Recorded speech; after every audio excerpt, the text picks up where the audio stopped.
उधर ना ग्लास लेके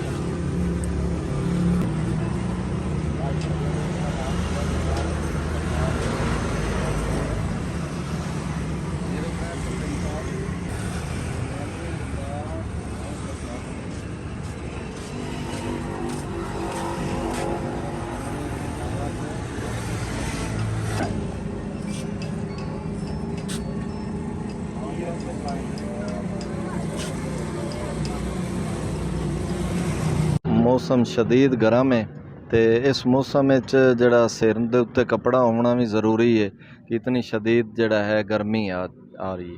मोटरसाइकिल ते वो चश्मा भी ज़रूरी है क्योंकि अखां खराब होंदियां ने। रुमाल होना चाहिए सिर ते, कैप होनी चाहिए कि मुख्तलिफ बीमारियां जड़ियां सूरज उत्तों अग वसा रहा तो इस वास्ते ये चीज़ां ज़रूरी हैं ने इंसान वास्ते। तो 1 किलोमीटर अद्धा किलोमीटर भी इंसान चश्मे तो बगैर या कि सिर ढापे तो बगैर नहीं चल सकता। इस वास्ते एक बहुत सहूलियत है। रोड के उत्ते बैठे ने स्टाल लाई, इतों रुमाल है 200-250 का ये मिल जाता है, 500 की कैप मिल जाती है, 150 की ऐनक मिल जाती है। एक दिफा है मौसम गर्मा के वास्ते, तो होना ज़रूरी है।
जो अपने वाले के साथ मान लो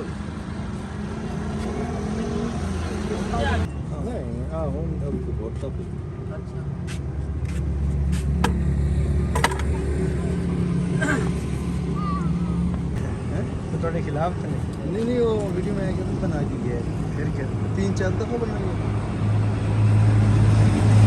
एक ही चीज़ के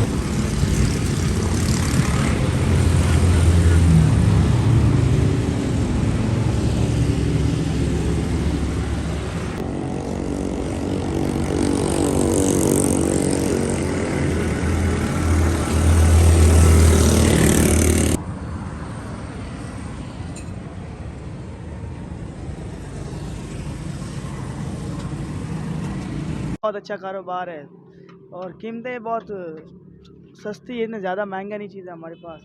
200-250 रुपये की ऐनक है, कैप है असल वाली 500-400 रुपये की है और रुमाल 250-300 रुपये का और शाल है हमारे पास 550-500 रुपये की।